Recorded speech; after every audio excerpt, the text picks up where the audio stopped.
The Circadian World, in the footsteps of Taiga Maya. Written and directed by Thierry Van Roy.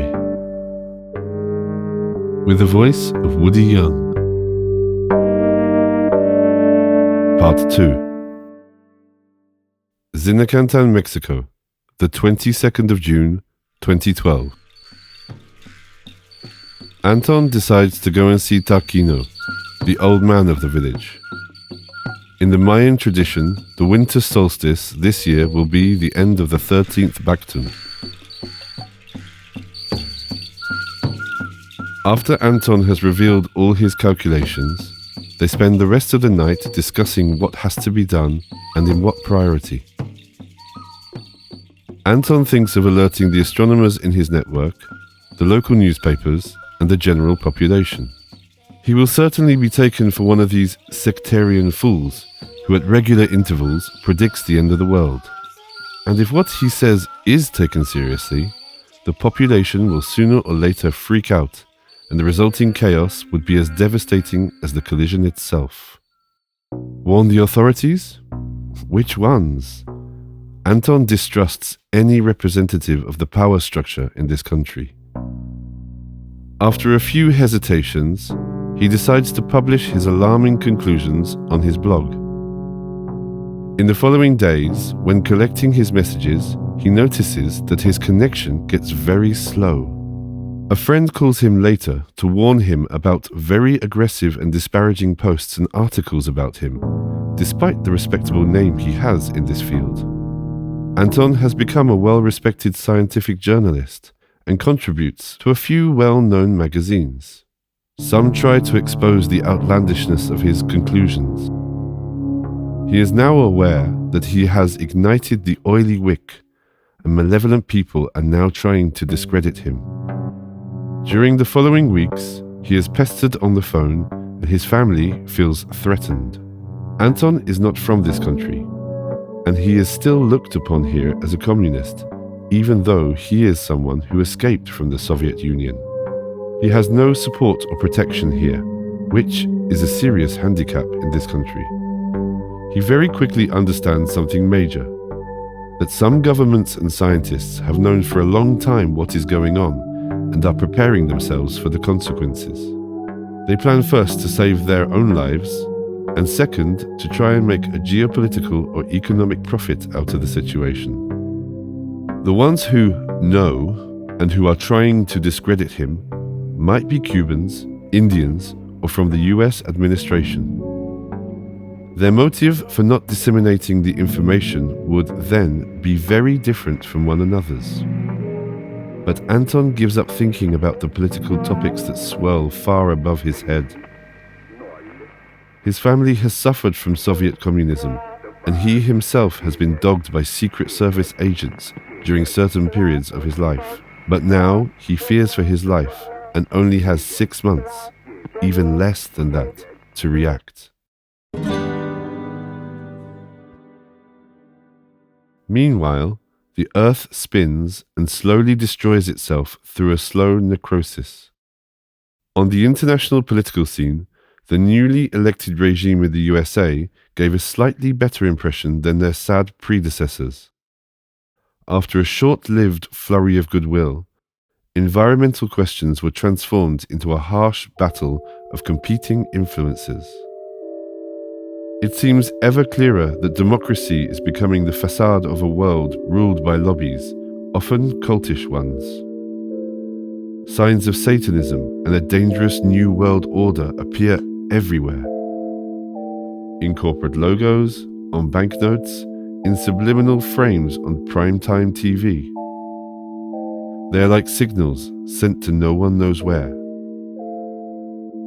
China is stuck in its ancestral problems of corruption. Western civilization slowly crumbles, which is nothing very new. Life has nearly disappeared from the oceans, and the uncontrolled rise of temperatures causes floods in many coastal cities. Nowadays, the temperatures rise 2 degrees per year. Very few people are aware yet that the 5-star subterranean housing estates are ready to welcome their rich owners when the need arises. And not only in Switzerland, where the old anti-nuclear shelters merely had to be rejuvenated a little. The others will just have to fight for the best caves or sewers. Anton always dramatizes. Sometimes he says to himself that all this is just disinformation. Anyway, it does not really matter anymore.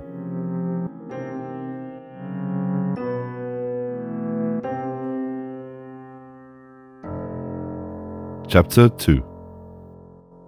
Olenyok, Yakutia, the 13th of December, 2012.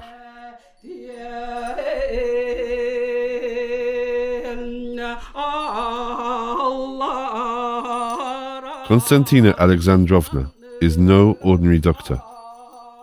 Granddaughter of the shaman Alexander Ivanovich, she has been carrying a notebook ever since she learned how to write.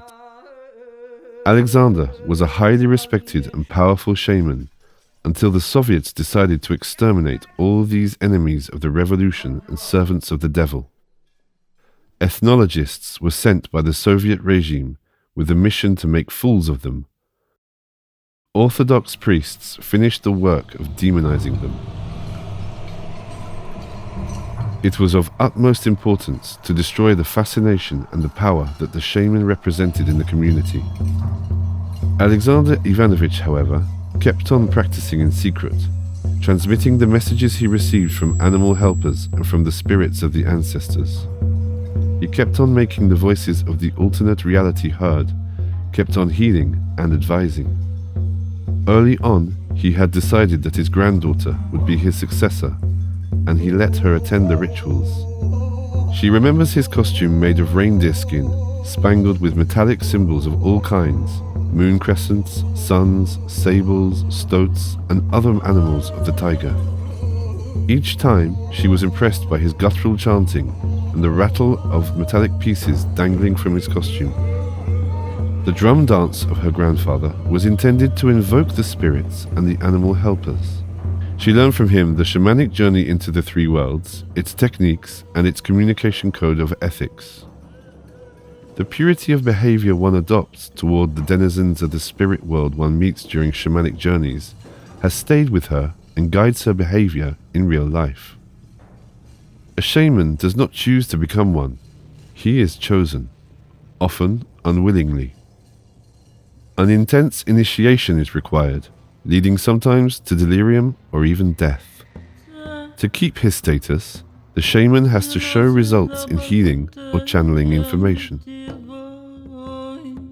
Eleonora had been suffering with an indescribably cyclic depression from some sort of poison flowing through the thinnest of her blood vessels.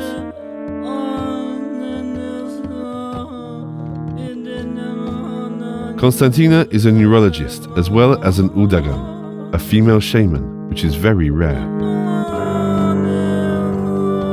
When she starts massaging Eleonora's back, the motion gives Eleonora the feeling that the udagan is vigorously detaching every vertebra of her spinal column and putting it back in the right place. The strength of this small 80-year-old woman with the eyes of a hawk is supernatural. She ends the session with a purification ritual, burning herbs and white horsehair in a metal bowl. Konstantina Alexandrovna then gives her a bear's claw that she has saved for her. After passing it around the neck of her patient, she says that Eleonora will need the qualities of that bear to get over her depression and to endure the hardship that will soon come. Eleonora relates the dreams that torment her every night. She has been dreaming of protracted hikes, exodus, and pain.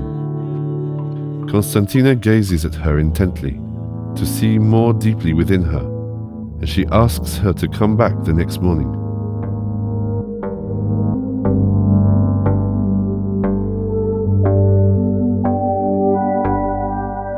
Eleonora feels better already. She decides to stroll around the town in her sable coat, not bothered at all by the minus 40 degrees Celsius temperature. An embroiderer in Jalinda has decorated her coat with traditional patterns, and she has often thought that she would never wear these fake Gore-Tex clothes that the young people wear nowadays. Once alone, Konstantina burns a bunch of dried herbs, starts beating the drum, and sings for a long time, invoking her animal helpers. She now begins a long journey into the netherworld, where the fox, her animal helper in the other shamanic reality, lives. The fox precedes her down a long stone corridor that emerges into a forest. There is a terrible storm there, and a sacred pine is struck by lightning. The tree cracks in two as if hewn by a mighty axe, and it catches fire at once.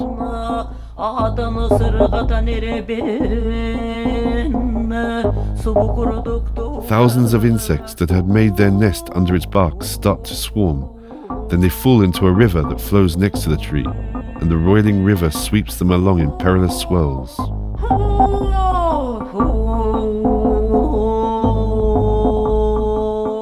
Further along, a row of little metal whales is waiting for the insects, mouths open, packed close to each other, and leaving no chance for the insects to avoid their fate of being swallowed and then defecated. Upon leaving the whales' bellies, the insects' bodies remain intact, but most of them become colorblind. They can only see tinges of grey. The few who retain their sense of color quickly start to suffer and retire into a cave they seal forever with a heavy rock. The others keep traveling and disappear forever.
When Konstantina stops beating her drum, she understands that she was allowed to catch a glimpse of a major disaster. Every element of the message is very clear to her. The next day, she instructs Eleonora to store food in order for her and her family to survive for at least a month. She strongly advises Eleonora to take shelter in the cellar of her house from the 21st of the month onwards, and to inform the whole population of Gelinda to do so as well.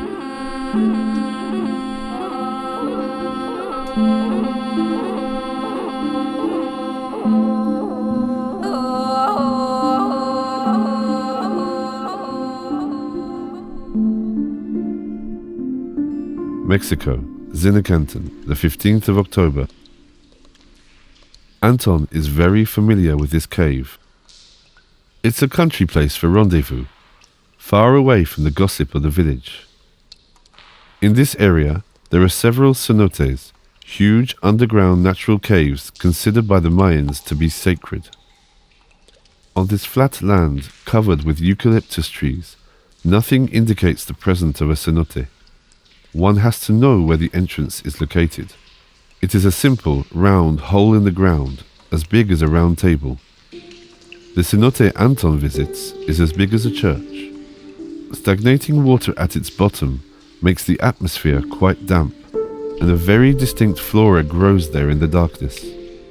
After having explored a dozen cenotes in the area, he decides that this one will be their shelter, and that he will begin to fit it out. His brain conjures up the most difficult plan of his life, and as it is taking shape in his mind, the ideas begin boiling. How will he envision living together with the whole village in this obscure natural cathedral? Anton tries to picture in his mind the possible conditions of life: lack of food, medicine, energy sources, in order physically to be able to withstand them. But how can he predict the behavior of his companions in this closed space? Everything gets planned little by little in his head. At the appropriate time, he will go and bring his family and the people of the village here, in order to offer them a shelter, at least for a few days following the disaster. He won't say a word about any of this beforehand. He has a good reputation in the village, but this time nobody would believe him.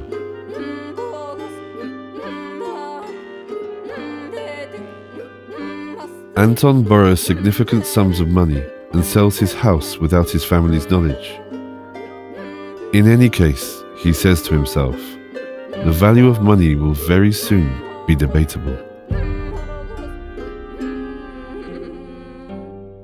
Anton takes advantage of the time left to live luxuriously during these 6 months, denying himself nothing, knowing that all of them will have to live a very hard life for days, weeks, months, and even years after the coming 21st of December. His circle of friends find him distracted and dreamy. He spends most of his energy hiding the torments that plague him.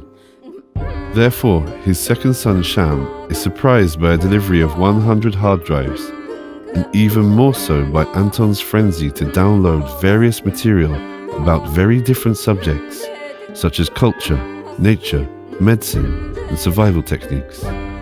He downloads unabridged versions of several encyclopedias, and he has to make sure he has a sufficient energy source to make the computer work. Every evening, Anton rechecks his calculations and wonders what he will do with his stock of noodles if this blasted asteroid misses the Earth. He will certainly have to be very creative to retrieve his house and repay all the loans taken out to renovate the cenote, and also to restore his reputation as a normal person of sound mind. Excerpts from Anton's diary. Today is the celebration day of the dead. The Mexicans have an amazing link with death. In the village, the color yellow, the only one that the dead can see, is everywhere. Skeletons made of papier-mâché have colorful skulls. Death is the continuation of life for the Mayans. It is a real feast, but this time, death has never before ground his sickle so sharp. The 18th of December, 2012. Blackout by the media. How can they keep this information secret? They know that the Hybris 220-284 comet will sideswipe the Nemesis asteroid and drive it into the Earth. It is evident now to any amateur astronomer. Without warning, pipelines are shut down for supposedly technical reasons. Heads of state all go on holiday at the same time of year. TV offers many more football games and comedies. Animals seem more aggressive than usual, and cats meow like babies. Here it is. This time, everybody is in the know. There is panic in Zinnekanten, and, as expected, the situation is chaotic. I succeeded in persuading the mayor to position his police at both ends of the village in order to restrain those who have already started to run away. The mayor is gathering everyone, without exception, in the church. It's not easy because the population thinks that this is no time for discussion, but for packing.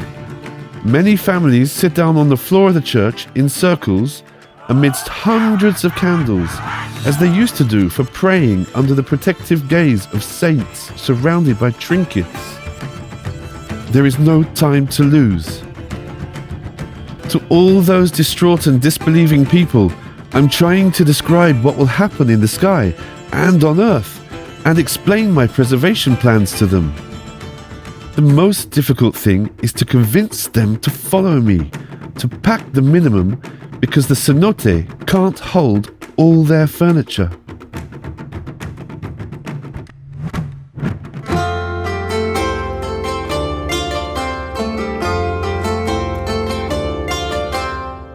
You've been listening to The Circadian World in the Footsteps of Taiga Maya. Part 2. Written and directed by Thierry Van Roy, with the voice of Woody Young. Music composed by Thierry Van Roy. Lyrics by Melanie Gabriel. Singer Melanie Gabriel.